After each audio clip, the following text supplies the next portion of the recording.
اللہ تعالیٰ نے قرآن کے اندر ہمیں واضح فرمایا انتم الاعلون کہ مسلمانوں یاد رکھو تم غالب ہوگے. تم اعلون کا مطلب ہوتا ہے کسی پر چھا جانے والا. تم چھا جاؤ گے پوری دنیا کے اوپر ان کنتم مؤمنین، اگر تمہارے اندر ایمان اور اسلام.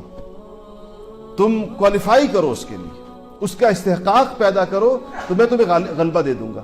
اور واقعی ہم نے دنیا کے اندر دیکھا جو لوگ عرب کے صحرا نشین اٹھے پیغام کی حقانیت کی بنیاد کے اوپر، اپنی دعوت کی صداقت کی بنیاد پر، اپنے کردار کی قوت کی بنیاد پر، اللہ تعالیٰ کے ساتھ اپنے تعلق کے حقیقی ہونے کی بنیاد کے اوپر، اللہ جل شانہ نے ان کو عرب و عجم کے اندر، شرق و غرب کے اندر جہاں پر بھی وہ گئے کامیابی ہی کامیابی ان کا مقدر بنی.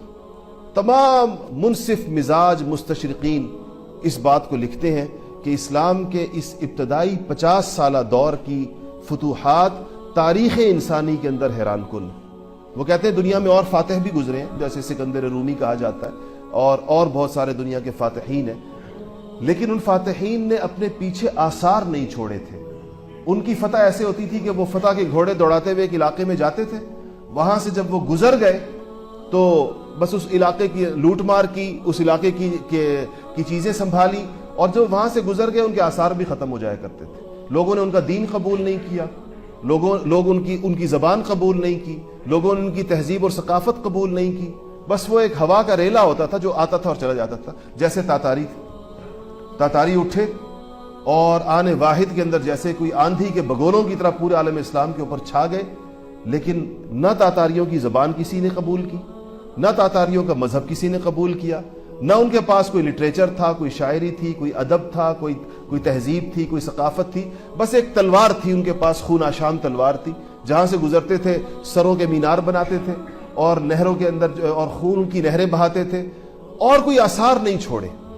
مستشرقین نے لکھا ہے کہ مسلمانوں کی فتوحات کا سب سے بڑا امتیاز اور اختصاص یہ ہے کہ یہ زمین بعد میں فتح کرتے تھے، دل پہلے فتح کرتے تھے. انسانیت کے قلوب انہوں نے فتح کر لی. یہ جہاں سے گزرے لوگوں نے ان کا دین مان لیا، ان کا دین اپنا لیا. یہ جہاں سے گزرے لوگوں نے ان کی زبان اپنا لی. یہ جہاں سے گزرے لوگوں نے ان کی دعوت اور ان کا پیغام اپنا لیا، اور صرف وقتی طور پر نہیں اپنایا. 1300-1400 سال ہو گئے، آج تک لوگ اسی دین کے ساتھ جڑے ہوئے.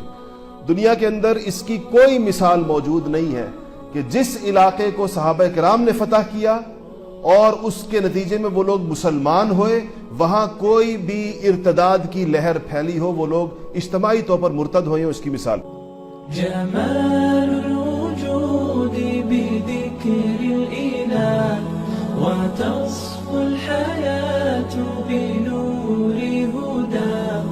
جمال الوجود بذكر الإله وتصفو الحياة بنور هداه. وتطلب نفس له طاعة ويبلغ سعد إلى منتهى. فؤاد شغوف إلى ربه أحب رضاه أحب لقاه. يظل يجيء إلى ربوة قرار